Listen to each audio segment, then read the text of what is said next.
En el vídeo de hoy quería mandar un fuerte saludo, un fuerte abrazo a todos aquellos que defienden que votar no sirve de nada, que todos los políticos son iguales, que lo mismo da que te gobierne Pedro Sánchez o Giorgia Meloni. La inmigración ilegal cayó en Italia un 60%, mientras que en España se disparó un 82%.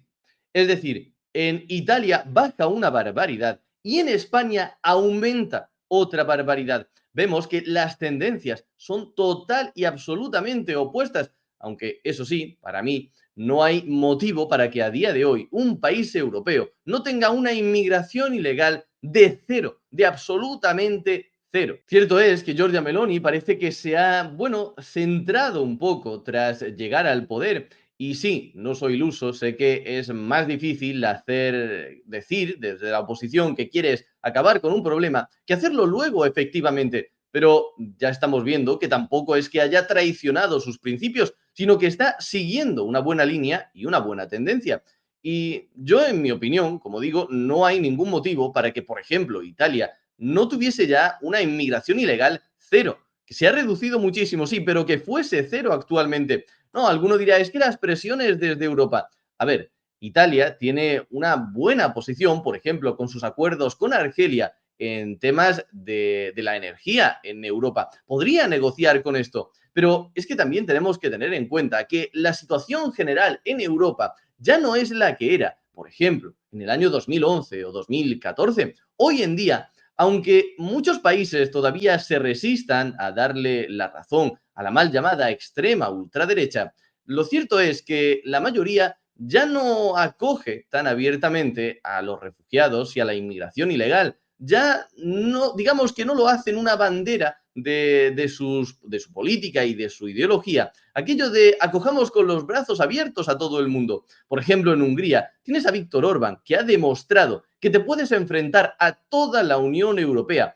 partiendo desde una posición mucho peor que la de Meloni, y defender tus fronteras, que no entre nadie, que los húngaros no quieren que entre a su país. Pero no solo Hungría, también tenemos, por ejemplo, a Polonia, que está luchando bastante bien por defender sus fronteras. Pero como os decía antes, incluso en Alemania, que todavía no dicen que haya que cerrar fronteras y todas estas cosas, lo cierto es que incluso allí en estos países ya no están tan predispuestos a aceptar toda la inmigración que les quiera llegar a sus países. Cuando trato este tema, suelo poner de ejemplo la política de inmigración australiana y cómo ellos han conseguido defender sus fronteras. Cuando pongo este ejemplo, muchos me critican diciendo que este es un ejemplo aislado que no se puede aplicar a todo el mundo. ¿Cómo haces, por ejemplo, que nadie entre por Ceuta o Melilla o que lleguen los cayucos a España? Pero lo cierto es que la respuesta es la misma de siempre: voluntad política. En El Salvador, hace 10 años, las maras lo controlaban todo, no porque fuese imposible que ese país pues pasase a ser un país seguro, sino porque faltaba voluntad política. Por ejemplo, mirad la frontera española, Ceuta o Melilla.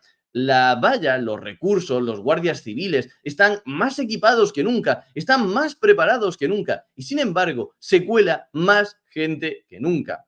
Antiguamente, simplemente poniendo a un guardia civil con un arma medio que, podías proteger toda la frontera sin ningún problema, no pasaba absolutamente nadie. ¿Por qué? Porque había voluntad política. Pero de nada sirve que pongas en lugar de uno a 300 o 3000 guardias civiles si en realidad solo les estás poniendo allí, bueno, para que vean pasar a inmigrantes ilegales, pero no puedan hacerles nada para detenerles. Ellos lo saben y por lo tanto entran libremente en España. Y volviendo a la noticia inicial, claro que los políticos son diferentes y no es que, por ejemplo, Giorgia Meloni sea perfecta o no, no es que tengas que encontrar sí o sí en tu país un partido perfecto con el que te identifiques al 100%. Para mí, lo que deberíamos hacer como ciudadanos es presionar desde el ámbito social. Por ejemplo, si yo soy libertario y quiero que haya un partido verdaderamente libertario en España,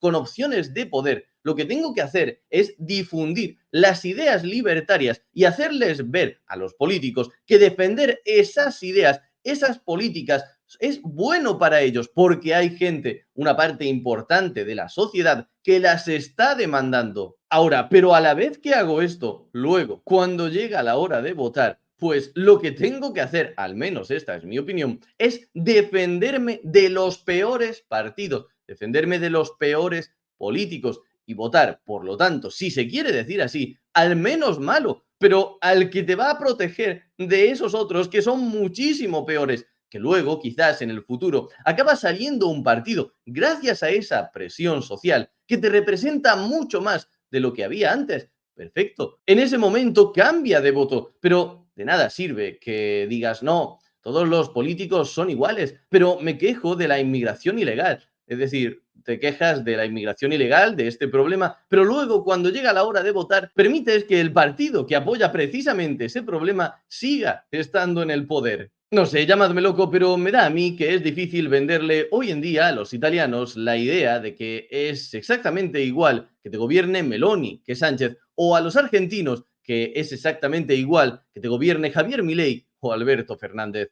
Muchas gracias por ver el vídeo, darle a like y suscribirte para apoyar este pequeño proyecto. Como siempre, nos vemos en el próximo vídeo.